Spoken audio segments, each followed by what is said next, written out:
warahmatullahi wabarakatuh. Hai, perkenalkan saya mahasiswa jurusan Ilmu Al-Quran dan Tafsir Fakultas Usuluddin dan Dakwah Institut Agama Islam Negeri Sultan Amai Gorontalo.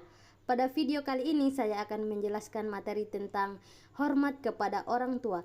Teman-teman, sebelumnya perkenalkan, nama saya Ania Y. Iloha dengan NIM 2230420001. Selamat menyaksikan.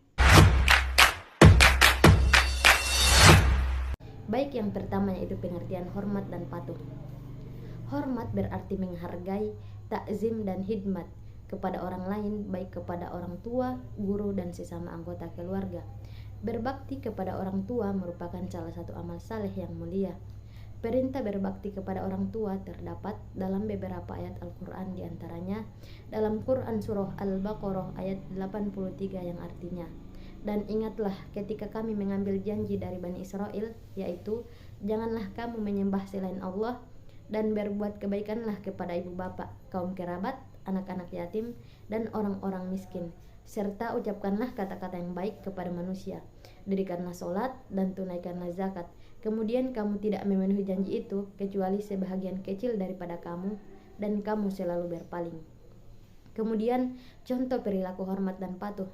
Yang pertama, senantiasa berbuat baik dan bersikap hormat baik dalam tingkah laku maupun tutur kata terhadap kedua orang tua. Maksudnya, kita tidak bisa berkata kasar dan bahkan sampai memukul, karena bagaimanapun ketika kita masih kecil, orang tua selalu sabar dengan tingkah laku kita terhadap apa yang selalu kita tanyakan, dan bahkan perkataan yang berulang-ulang, tetapi orang tua tetap masih menyayangi kita. Yang kedua yaitu mengikuti keinginan dan saran orang tua, selama keinginan dan saran-saran itu tidak melanggar ajaran agama. Dan tidak mungkin juga orang tua memberikan saran yang dapat membuat anaknya terbawa ke jalan yang buruk.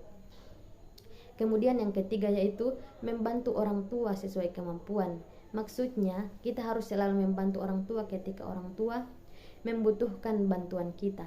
Yang keempat, mendoakan orang tua semoga diberi umur panjang oleh Allah Subhanahu wa Ta'ala, karena bagaimanapun orang tua selalu mendoakan kita, jadi kita juga harus balik mendoakan mereka, terutama agar diberi umur yang panjang, agar kita dapat berbakti lebih lama lagi kepada mereka.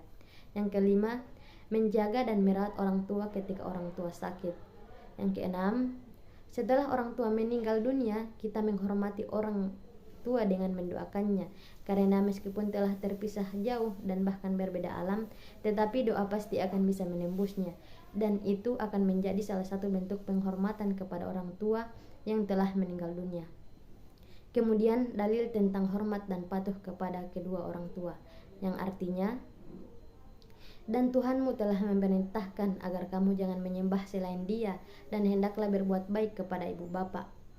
Jika salah seorang di antara keduanya atau kedua-duanya sampai berusia lanjut dalam pemeliharaanmu, maka sekali-kali janganlah engkau mengatakan kepada keduanya perkataan dan janganlah engkau membentak keduanya, dan ucapkanlah kepada keduanya perkataan yang baik. Dan rendahkanlah dirimu terhadap keduanya dengan penuh kasih sayang, dan ucapkanlah, wahai Tuhanku, sayangilah keduanya sebagaimana mereka berdua telah mendidik aku pada waktu kecil. Quran Surah Al-Isra ayat 23-24. Kemudian hikmah patuh dan hormat kepada kedua orang tua. Pertama, berbakti kepada kedua orang tua merupakan amalan yang paling utama. Yang kedua, apabila orang tua kita ridho atas apa yang kita perbuat, Allah Subhanahu wa Ta'ala pun ridho.